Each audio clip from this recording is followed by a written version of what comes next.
Քրիստինե Վարդանյան, համեցեք Տիկին Վարդանյան։ Զարմանամ եմ, շատ տիպիտին 16 թիվը չգիտեր երևի։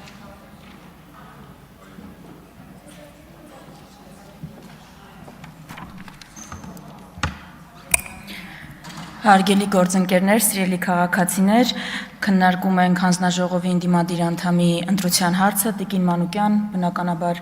ամբողջությամբ աջակցում եմ ձեզ, բայց մի խնդրի եմ ուզում անդրադառնալ, հատկապես սիրելի ընդդիմադիր գործընկերներ, կարծում եմ երկրորդ օրն է մի տեսակ խզում կա հայկական իրականության եւ ԱԺ քննարկումների մեջ։ Ես իրականում այս ելույթով այդ խզմանն եմ ուզում անդրադառնալ ու հնարավորինս վերացնել այդ խզումը, ամենևին առանց նսեմացնելու այս քննարկման կարևորությունը։ Երեք Հայաստանի Հանրապետության ղեկավարը հայտարարել է, որ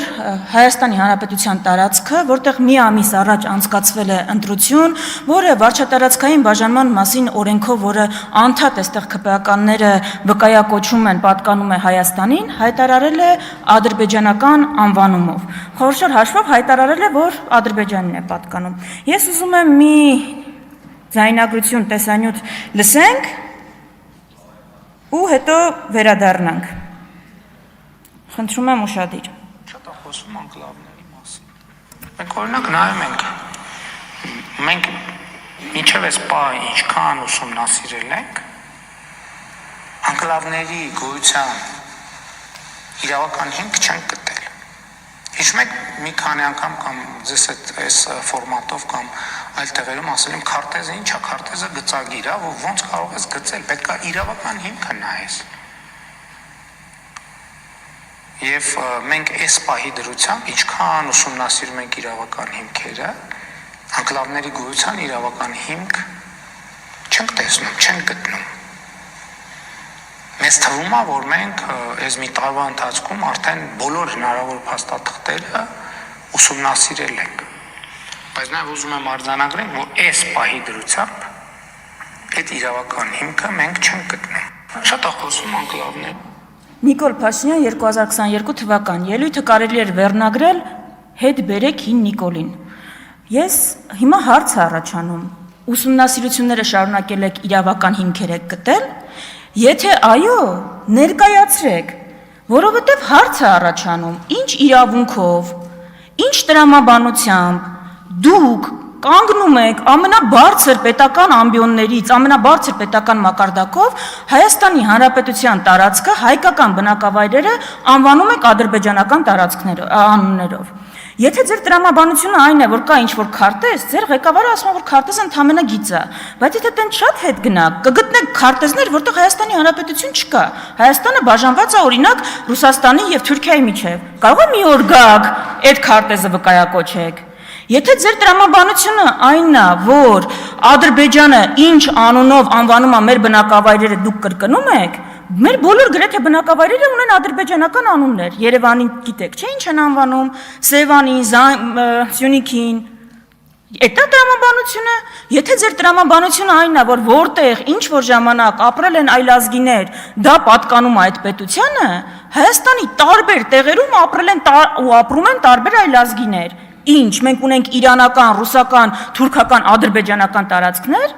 երբ մենք ձեզ ասում ենք, որ սահմանադրությունը չի կոնֆլիկտածին, ԿՊՆ-ը կոնֆլիկտածին, սա նկատի ունենք, ինչ է նշանակում երկրի ղեկավարը ասի ես հիմա փաստացի ունեմ այլ երկրի տարածք։ Դա թե պատերազմի հրավեր չի, ինչ է։ Դա ինչ է։ Հիմա գալով խնդրի բուն էությանը, իրականությունը այն է, որ որևէ իրավաքաղաքական հիմք չունեք։ Որևէ իրավաքաղաքական հիմք չկա, բայց Ադրբեջանի հերթական պահանջը կա։ Դուք խոստացել եք, որ սահմանագծման եւ սահմանազատման շրջանակներում մենք պիտի մեր օկուպացված տարածքները վերադարձնենք։ Դա խոստանում եք Տավուշի դեպքերից։ Ամեն զիջումից ասում եք, այս տալու ենք, դրա դիմացը բան ստանալու ենք։ Երբ։ Ինչ ենք ստացել։ Ոչ մի բան չենք ստացել։ Ինչ,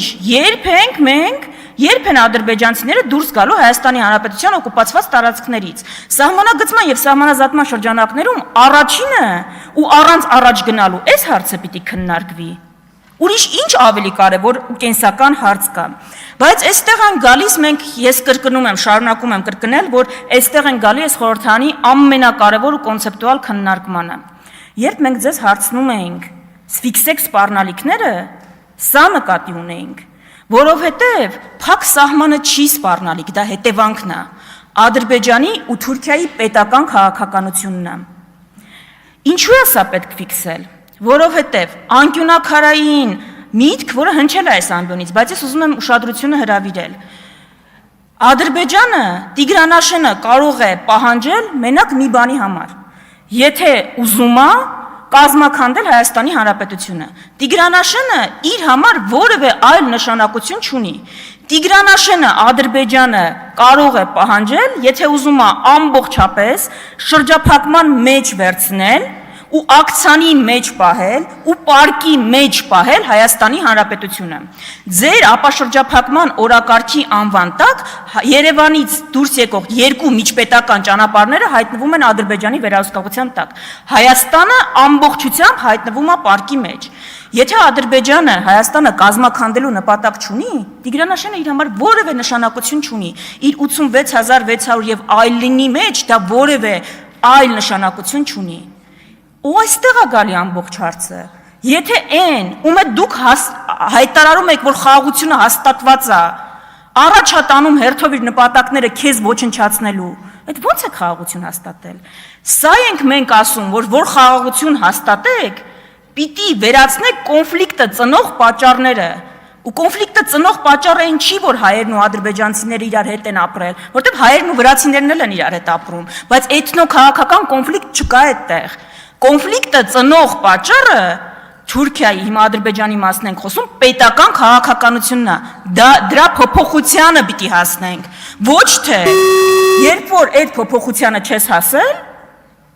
հերթով քո ամեն զիջում կբերեք ինձ օրինակ, որ ձեր հերթական զիջումը պակասացրել է Ադրբեջանի որևէ պահանջ, ոչ թե ավելացրել է, այլ պակասացրել է։ Եկել ենք հասել ենք հիմա այնտեղ, որ մի ամիս առաջ որտեղ որ ընտրություն ենք անցկացրել, քննարկում ենք Հայաստանա, թե չէ։ Ես հիշեցնեմ, որ դուք էլի ձեր վարչությամբ հավաքվել որոշելու իրավունք չունեք, որն է Հայաստան, որը չէ։ Դուք ինչ եք։ Պարոն Սարգսյան, պարոն Գարիկ Սարգսյան, ձեզ հայտարարվում է նախազգուշացում։ Հիմա Հայաստանի Հանրապետության տարածքային փոփոխության միակ ձևը հանրաքվեն է։ Դուք էլի հավաքվել որոշելու ինչն է Հայաստան, ինչը չէ, դրա իրավունքը չունեք։ Բայց մեկը էլի անկյունակարային հարցի ենք գալիս այստեղ։ Երբ այսքանը մենք ձեզ ասում ենք, նկարագրում ենք, գալիս եք այստեղից կանգնում եք, ասում եք դուք տրավմա ունեք։ Դրա համար էլ չեք ուզում, չգիտեմ, մեր լավը չեք ուզում։ Տրավմա չունենք, սիրելի հայրենակիցներ, ունենք 135 տարվա այո փորձ։ Տրավմա չունենք, փորձ ունենք։ Այն ինչ որ արել եք, այն ինչ որ այս ամբիոնից գալիս եք, մեր հրապարակած հոդվածները, գրքերը, հիմա որ թվայնացնում ենք, մեզ իբր բան եք հակադարձում եք, օրինակ եք բերում, այո, արել ենք դա, անցել ենք այդ ճանապարհով։ Ու հասկացել ենք, որ այլ տարբերակ էս կանգնեցնելու, քան դիմագրավելն է, չկա։ Հասկացել ենք, որ հանձնելը տարբերակ չի։ Մեզ գցում ենք պարկի մեջ, ցեղասպանվում ենք եւ կանգնում ենք գոյութենական վտանգի առաջ։ Հիմա էս ի՞նչն է խանգարում, որ այդ փորձին, եթե դուք տենց սրտացավություն ունեք, այդ բանին չեք հետևում։ Այսինքն անցել ենք այս սրա միջով։ Այս ժողովուրդը անցել է ու չի բերել պահանջների կատարումը իր անվտանգության ապահովման։ Հիմա դուք այդ փորձից ինչի եք անպայման հրաժարվում։ Սա է անկյունակարային հարցը ու խնդիրը, որը կարծում եմ այս խորհրդանական ամբիոնից պիտի քննարկվի։ Ու վերջում եզրափակելու համար իսկապես ինչպես Արցախի վրա վերահսկողության հաստատումը չբերեց Ադրբեջանի պահանջների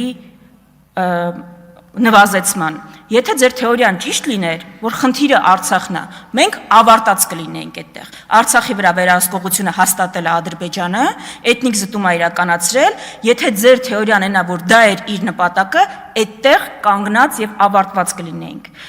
Իրականությունը ցույց է տալիս, որ ձեր թեորիան կեղծ է, սուտ է։ Իրականությունը այն է, որ Արցախի վրա վերահսկողության հաստատումը դուռը բացեց Հայաստանի դեմ պահանջների։ Մենակ դրա հետևանքով է, որ մենք հիմա քննարկում ենք Հայաստանի սահմանադրության փոփոխություն, այլևի պատկերացումով ու քննարկում ենք Հայաստանի, որ բնակավայրն է հայկական, որը չէ։ այ այս տրամաբանությամբ, որ ասում ենք, այս պահանջները կատարեք առանց դիմագրավման, սահուն անցնելու ենք հաջորդին, որի վերջը չկա։ Ադրբեջանական պահանջները ունեն սկիզբ, Արցախով սկսվել է, վերջը դրա չկա։ Եթե կա, ցանկը հրապարակեք, որ մենք հասկանանք, ասենք լավ էս 100 կետը զիջում ենք, այն ինչ մնա լավ է, չկա վերջ այդ պահանջների։ Հայկ Ֆարմանյան